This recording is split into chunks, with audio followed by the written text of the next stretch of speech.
Good afternoon, everyone. We're excited that you're joining us for this series on biblical leadership. We are just really excited that all of you are here with us, whether in person or on Zoom. And so we'll go ahead and get started because we only have 21 minutes. Actually, probably closer to 20, but that's okay. So for this first week, we're going to be looking at Saul and David and the law of the lid. So for this study, we have two books that we're using. The one on the left, 21 minutes in a leader's day, 21 most powerful minutes in a leader's day, is the actual foundation to our time together for these next 21 weeks. The book on the right, the 21 Irrefutable Laws of Leadership, both of these are by John Maxwell. This is the foundation book that the one on the left was based on. And so this is kind of a fusion then of the two. So let's jump into some of the background scriptures that we're going to be looking at this week. From 1 Samuel 10, 17 through 24, 1 Samuel 13, 5 through 15, 1 Samuel 15, 10 through 16, 13, 1 Samuel 17, 32 through 18, 16, and then jumping over to 2 Samuel chapter 5, the first 5 verses, 2 Samuel 11, 1 through 5, 14 through 15, and 26 through 27, and then finally 2 Samuel 12, 1 through 15. Now these passages are foundation for the study. So if you have an opportunity to review those, that would be beneficial, although not critical. So we just want to make that mention. These are these various passages will then provide the background for what we'll be looking at this week.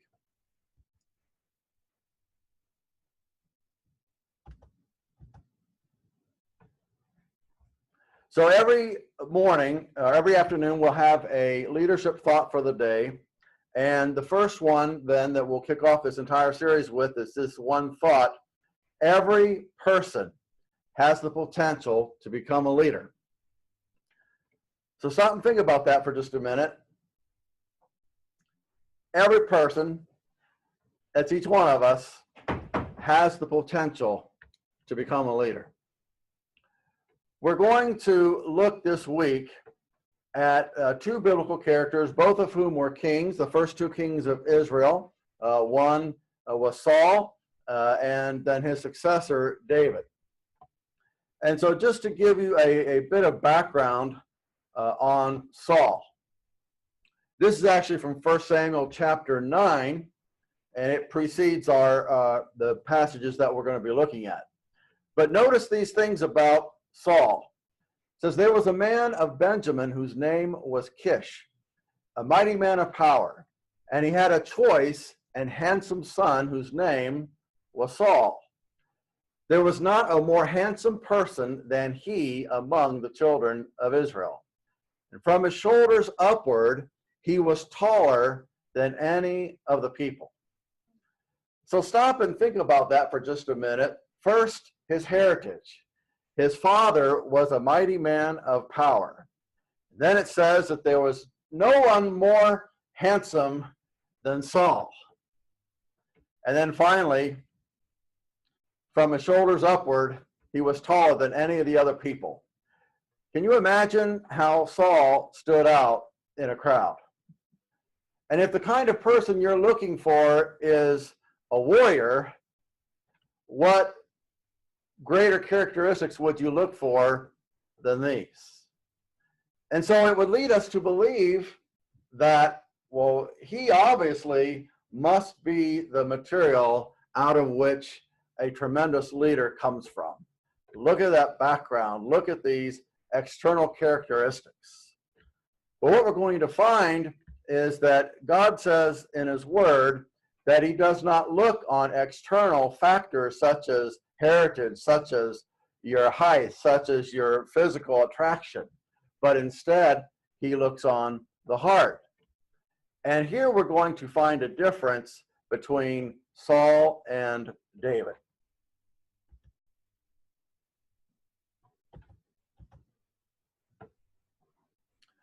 So just a comment then on this first principle that John Maxwell talks about, the law of the lid. I won't spend a lot of time on this, but it basically says that leadership ability determines a person's level of influence. Let me read that again. A person's leadership ability determines a person's level of effectiveness. And what he's saying here basically is that the greater leadership ability we cultivate, the greater effectiveness we will have. He gives the illustration in the 21 Laws book of two brothers who went out west in the 1930s, I believe, to begin an enterprise making hamburgers and pork sandwiches and different things of that nature. And turns out that the two brothers, whose last name just happened to be McDonald, took the organization to a certain level, but that it took another man by the name of Ray Kroc, who ultimately took McDonald's to what we know of it today. And in that book, and just like here, he talks about this law of the lid, that leadership ability determines a person's level of effectiveness. And so let's look for a little bit at what David and Saul, what they had in common. Two kings with different leadership lids. David and Saul, in a sense, had similar paths that they traveled. Both of them received counsel, godly counsel, from godly men. Both of them actually received counsel from Samuel, the prophet. And then David later on received counsel from Nathan, who was a prophet. Both of them also faced great challenges. Of course, the thing that comes to mind right away is what? Big, tall guy, real tall. His name was Goliath. And if you remember that story, the giant Goliath, for days on end, up to 40 days in a row, comes out and taunts the Israelites and says, instead of having us all go to war, why don't we just have one of your guys come and fight me? And Saul, who remember was head and shoulders literally above everyone else, who should have been the one to go out and fight this battle, he hides along with all the others. And here comes David, who says, I'll take the challenge. And it's interesting, if you read that story, that Saul offered David his armor, which of course didn't fit David. Of course, what do you expect? Saul didn't need it, so why not just give it to David? And so notice that they faced challenges very, very differently. Both heard the taunt from Goliath. Saul hid. David said, I'm coming against you in the name of the Lord.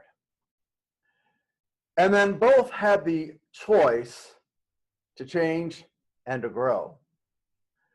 Saul, if you remember, had an encounter where he offered a sacrifice that was not authorized and that God was not pleased with him. And what's interesting is that when Samuel confronted him with that, there really is no sense in the scriptures that, welcome. Front row seat. There's no sense in the scriptures that Saul ever repented of that. Instead, he was really more focused on asking Samuel to go along with him to this big meeting so that he would look good in front of all the leaders. Now contrast that with David, who really committed a very bad sin, right? Very, very bad sin in terms of killing Uriah and then taking his wife. But yet when he was confronted by the prophet Nathan, his response was very different than what Saul had done. He was very remorseful, very sorrowful, and we certainly have no sense that that kind of thing ever happened again. And so the point is that David was very much into personal growth, never settling for where he was, not relying on these external advantages, but always seeking to change and grow. Now, hopefully that gives you a sense of hope and a sense of courage in the sense that, hey, I can have that kind of disposition too. Because the truth is, we all make mistakes. We all have room and opportunity to grow. The question is, are we committed to doing it? Are we committed to being the best that we can be? And so when it comes to this issue of the lid, the challenge is, and the opportunity for all of us is to lift the lid on our leadership. And it's through personal growth that we can do that, leadership growth. And so what did David do to lift his lid? Three things come to my mind. First, he admitted his shortcomings. Sometimes that can be hard for us to do, right? We do something and the instinct tends to go toward what? Excusing it, or blaming somebody else, or blaming our circumstances, or anything other than, I did it, my fault, my bad. We want to, our tendency is to shift the blame and hide our shortcomings. Secondly, he asked for both God's blessing and forgiveness. When he did, his shortcomings were exposed. And then, lastly, he sought to keep improving himself. What's amazing about David when you look at his organizational abilities is that he created an army, he created a tremendous following before he had his position. Saul, on the other hand, really didn't create an army hardly at all, only by forced conscription. But Saul didn't have people who naturally followed him because he inspired them. The people that followed Saul were basically there under coercion. Can you see how different that would be? Following one leader because of coercion, as opposed to following another leader because of inspiration.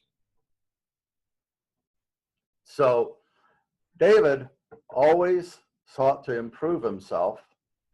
And so as we go further, what we'll discover is that David not only lifted his lid, but he began to lift the lid of others around him. And ultimately, he lifted the lid of the nation. And as it turns out, when God would evaluate all the successive kings of Israel or Judah, they were always compared to who? David. Either they walked in the ways of David or they didn't. Think about that kind of influence many, many, many years after we're gone. And yet he still exerted that kind of influence even though he was long past, because all the successive kings were compared to him. And so we have a question. There'll be, just like there's a leadership principle every day, there's also a reflection question. And after this, if any of you, either live or you type in a note there on Zoom, we'll see if we can handle them for about 5 minutes. But here's the question that I'd like to leave with you today for you to reflect on. In your leadership, have you been more like David or like Saul? You don't have to answer. That's why it's for reflection.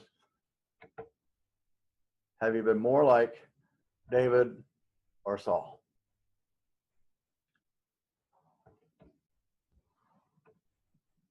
The good thing is that it doesn't matter so much today what your lid is.